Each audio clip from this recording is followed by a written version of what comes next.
What the f is that? What the f is that? What in the f? What you're seeing is the ether, which has been hidden from us because it proves that the earth is flat and stationary. You can find a bunch of old documents on this. It's also known as the upper air or the blue air. Right, the ether is known as a superfluid. It is basically a section between the firmament and the sky. It's where they're actually going when they say they're going to space. The vacuum state of superfluid pervades the entire universe and may account for the missing matter. We can actually observe the moon moving through this superfluid. Watch these little waves. You see that little wave? That is the moon moving through this superfluid ether. Watch, there goes another one. Alright, because like the Bible says in Genesis 1, the moon and the sun are inside of the firmament. There was actually even an experiment done called the Michelson-Morley experiment, where they attempted to prove or measure motion of the earth through this ether, just like you saw for the moon. So they're basically trying to prove that the earth is not stationary, that it moves through space. But of course, the result was negative. They detected no motion, because the earth is stationary. Fear before him, all the earth, the world also shall be stable, that it be not moved. It is the luminaries that are actually moving, not the earth. And there's definitely something powerful about this ether that they're not telling us. Look at this, the failure of the US attempts to attain supremacy of the ether. So for whatever reason, this thing they want full control over. And I think it has something to do with Ephesians 2:2, where it calls Satan the ruler of the power of the air. Ether. Look at this. The ancient Greeks saw the ether as a godlike element and a substance that allowed humans to connect to spirituality and intuition. So maybe this ether has something to do with how the spiritual connects to the physical, which is how the wicked, Satan and his minions, are able to shoot fiery darts at us. Like I said, they always put the truth hidden in plain sight, right? We had the ether in Minecraft.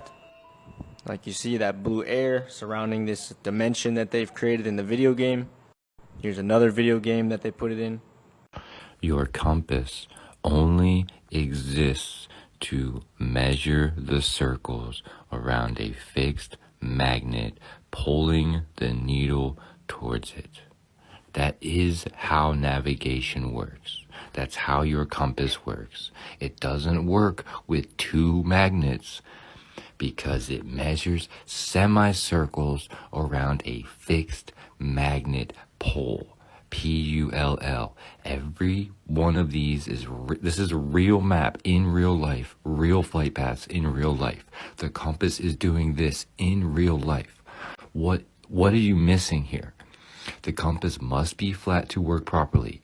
Every compass in the world is pointing to the center of a flat disc on the maps in real life that we use, and in real life, because that's how in reality works.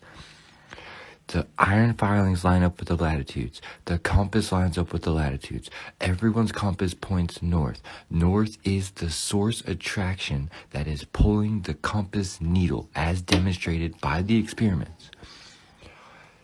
It can't be anything else. It can't be anything else. It literally points to every single one of the things shows that. When I put my red compass needle near the end of a bar magnet that's hanging, guess what? It rejects it because both ends of a magnet reject and pull. But the pulling force is its fundamental attraction. Instead of continuing the circular logic, okay, I've explained this several times. I know you've seen this. The magnetic field has one fixed pulling direction. That's why your compass needle can be stamped with an N. The coordinates you're referring to are the Cartesian coordinates I've been referring to for cylindrical navigation, because east and west is like a clock. According to Earth maths, or globe maths, whatever you want to call it, the Earth should curve. Every 3 foot, it should curve 6 foot. which works out at 8 inches per mile squared, apparently, right? But that is not what we see in reality. That would be this. Like, do you feel like you're constantly falling down a hill like this guy?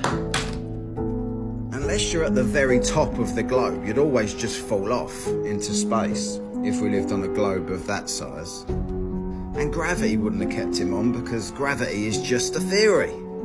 This is reality.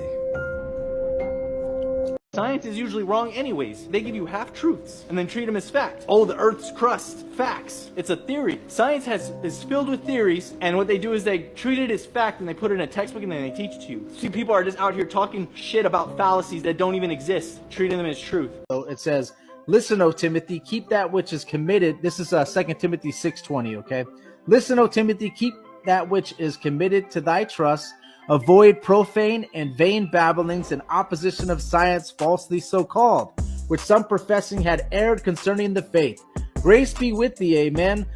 We're going to have some science that tests our faith, right? God can't tempt us, but he's going to test us. So this is the type of stuff that happens, right? We go into schools and they teach us, they lay out everything. They tell you when you first get to, in kindergarten, that all you see in the background is just sitting there like a globe spinning. People are like, this is what you see, okay? This is what they program you with immediately in school, all right? So we're going to show you guys how it's not like this, but it's like this. There it is, boys and girls.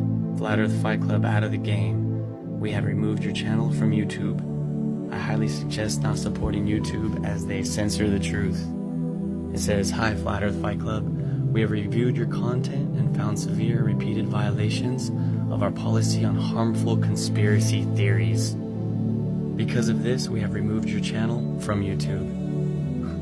It doesn't get more pathetic than that, boys and girls. It's time to wake up. Flat Earth map, Antarctica ice wall all around us, just like the United Nations logo.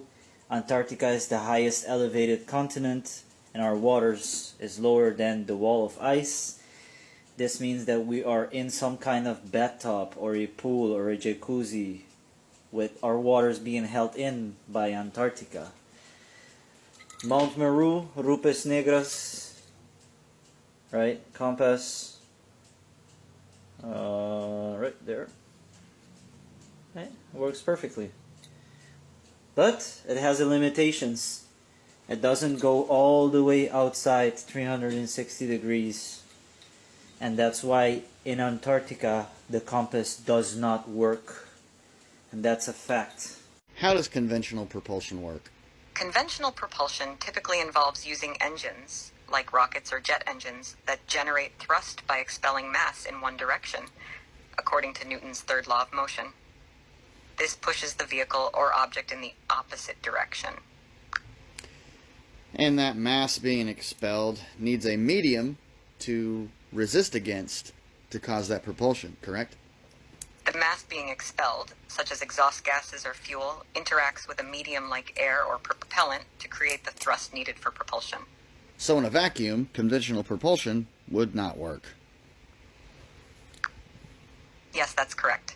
In a vacuum, where there's no medium for the expelled mass to interact with, conventional propulsion, like rocket engines, would not work as effectively or at all. Well, have you heard of unconventional propulsion systems? Yes, there are various unconventional propulsion systems that researchers have explored, such as ion propulsion, electromagnetic propulsion, and even theoretical concepts like warp drives. These systems often rely on different principles than conventional propulsion and may offer unique advantages for space exploration and travel. Some of those craft are referred to as anti-gravity craft, are they not? Yes, some unconventional propulsion systems, particularly those that aim to counteract gravity or manipulate gravitational forces, are sometimes referred to as anti-gravity or gravity modification systems. And some of those craft use electrostatic levitation, right? Electrostatic levitation is indeed a technique used in some unconventional propulsion concepts. It involves using electric fields to counteract gravitational forces and suspend an object in midair. Say hello to my little friend. Antarctica sky ice. Love it. NASA, why y'all out here playing in everybody's face when y'all know it's sky ice up there? You know, they say, okay, that somebody tried to drill into it and it healed itself like a wound. It's very much alive, and it also has a brain. I'm sure of it. You know, when God said he created the firmament, that is exactly what he did. The stuff you will find out while learning about flat Earth is amazing. Amazing. You know, these countries can't agree on jack shit. But the only thing they can agree on is, y'all don't need to go to the ice wall. You know, no wonder Werner von Braun, the father of NASA, and Walt Disney's bitch punk ass were out there trying to make deals, shady deals now, to keep us all from going.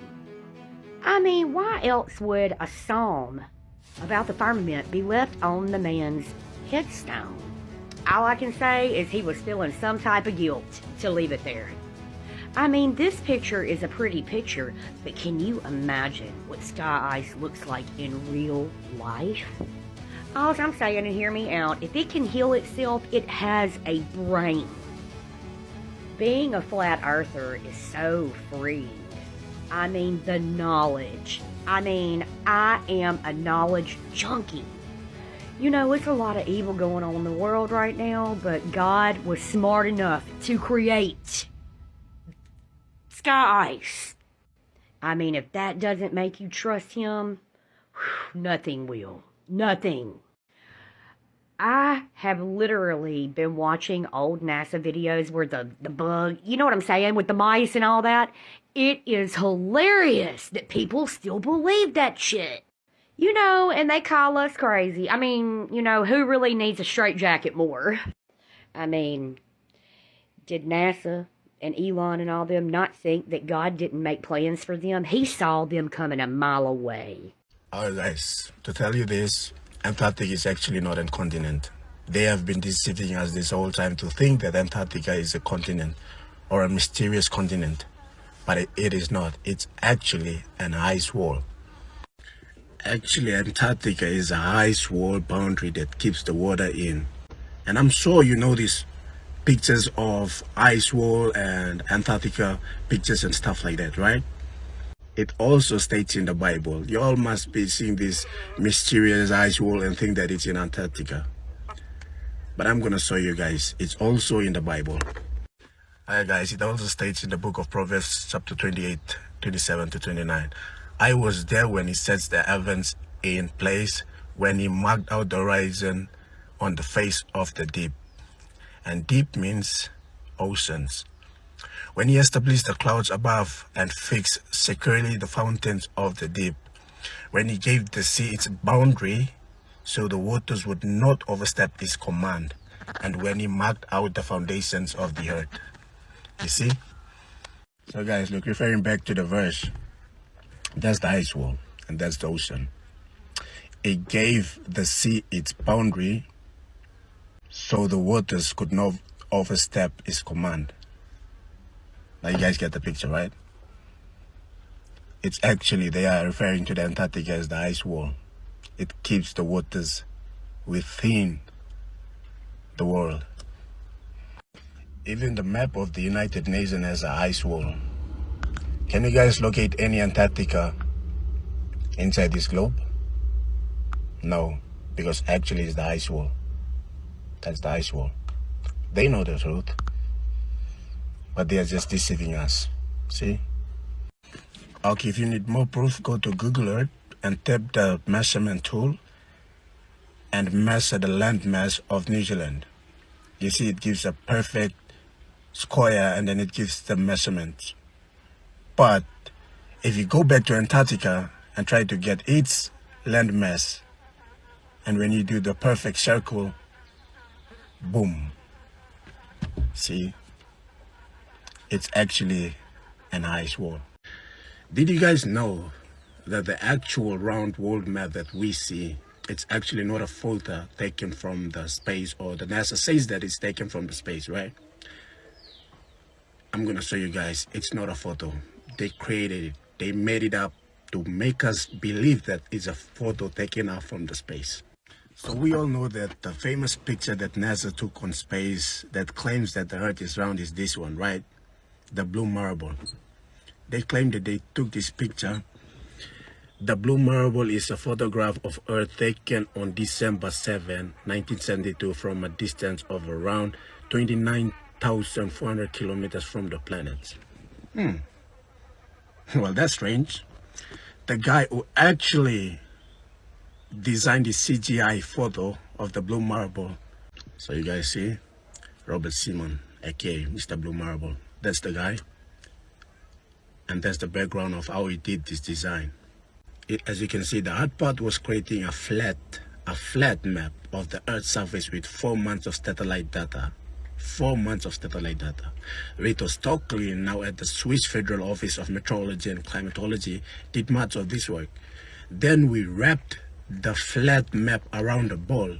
They wrapped the flat map around the ball. My part was integrating the surface, clouds, and the oceans to match people's expectations. You see, people's expectations of how Earth looks from space. That ball became the famous blue marble. Guys, it's all there. You guys can go search it up and read it yourself and prove me wrong. Okay, you see, that's how they did it. The CGI photo. Antarctica is just the ice wall around us. Even this guy, the founder of NASA, the founder of the NASA company that now currently they are saying that they are traveling to moon, back, forth, what's not. This guy, even on his tombstone, he believes that the Earth is flat. You see, on his tombstone, he died on 1977. He was born on 1912. He quoted a verse on the Bible, Psalms 19, verse 1. One bronze modest grave marker refers to one of his favorite biblical passages. The heavens declare the glory of God, and the firmaments showed his handiwork. Confirms it, right? So guys, apparently I did some research on the word NASA, and the word NASA itself in Hebrew, it means to deceive. It's just right there, guys. If you wanna prove me wrong whatsoever, it says it.